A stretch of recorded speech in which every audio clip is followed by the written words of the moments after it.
Maka pertama, jangan Anda mencari-cari kekurangan. Kemudian kok tiba-tiba terlihat tetangga kita nggak ngerti ilmu, curhat, aku pernah melakukan gini itu dan sebagainya. Apa langkah Anda? Pastikan Anda tidak cerita kepada siapapun dari bangsa manusia. Amanat. Ada orang curhat kepada kami, istri nggak boleh tahu dong. Biarpun sebetulnya ada rambu-rambu curhat, Anda ada kami curhat bisa gunjing, dan kebodohan juga kadang. Wong bisa jadi Allah sudah mengampuni karena kebodohan. Nah, kalau ternyata kita sudah terlanjur melihat, ini berat sekali. Ternyata melihat kekurangan fulan, katanya solehah, ternyata dia punya masa lalu kelam. Dia cerita punya, ini paling berat. Makanya kami selalu minta, ya Allah, jangan tampakkan kekurangan hambamu dari mataku ya Allah. Takut saya nggak bisa senyum dengan dia. Bahkan kalau sudah terlanjur melihat, kalau jagian saya lupa hari itu biar saya nggak suudon sama orang. Pengen lah, sekarang ada orang mau nyari-nyari kesalahan orang. Kita itu pengen kalau melihat lupa cepet. Saya pengen marah tuh sesaat, habis itu lupa. Saya ngelihat app yang orang, terlanjur melihat ada orang cerita, saya pengen lupa setelah itu. Ya Allah, lupakan saya. Sudahlah, biar tidak ingat. Nggak ada faedahnya. Ingat tapi yang kemarin tuh, itu tuh yang kemarin lah. Tuh, berdeng merah. Langsung oleh semua merah, bukan langsung merah mungkin. Yang hijau. Ya ini kadang suudan. Sampai kadang guyonannya, ini kalau perempuan melangkah itu jalannya gitu itu nggak perawan, sudah melahirkan. Ajib, perempuan ngomentari begitu, padahal jalannya dia juga nggak baik-baik banget. Memang dasar kebiasaan jelek. Ayo, pernah denger itu kan? Itu tidak tahu model dari mana. Terus hatinya hasud, dendam, jelek, hidupnya jelek. Tetangga kaya pun juga nggak seneng dia. Pejabat baru, korupsi. Padahal dia kerja keras dari kecil. Setetangganya bukan pejabat, bingung dah. Dia bisa kaya dari mana? Pesugihan, tuyul.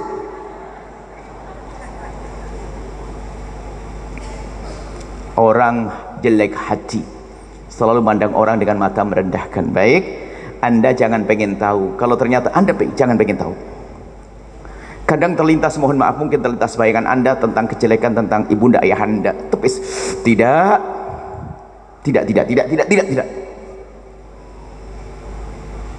Bahkan kalau Anda melihat, semoga salah pandang, salah baca saya, SMS salah baca.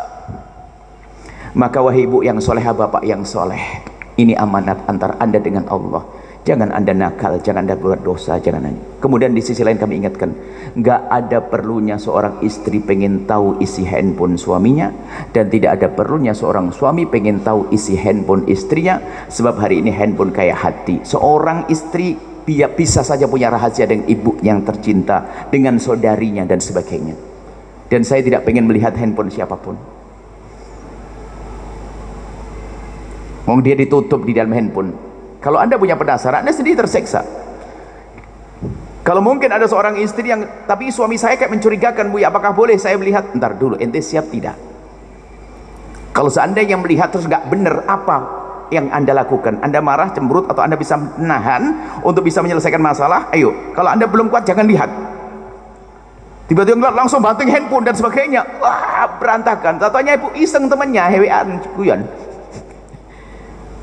Sudahlah, jaga hati itu penting ya.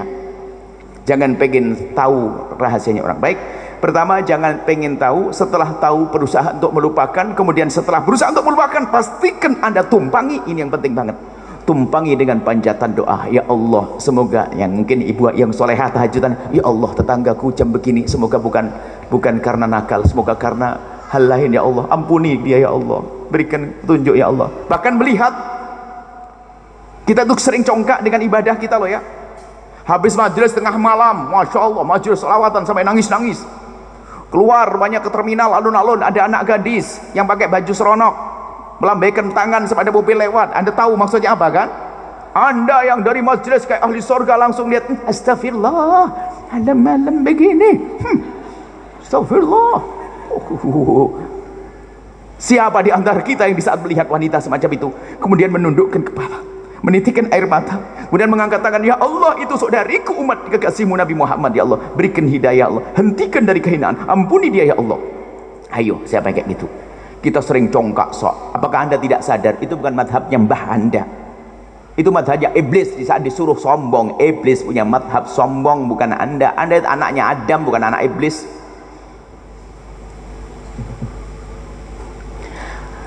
Kemudian anda tumpangi dengan doa-doa kebaikan. Jangan biasa menumpangi dengan doa jelek apapun. Baik, kemudian ini adalah ayo kita biasakan kalau anda melihat kejelekan tetangga dan sebagainya. Pertama, jangan dibicarakan. Saya rentet. Jangan anda pengen tahu, tulis. Yang kedua, setelah anda tahu bersalah untuk melupakan. Setelah anda tahu, lihat beneran, bukan prasangka ya, melihat beneran. Kemudian setelah itu apa? Anda tumpangi dengan doa kebaikan.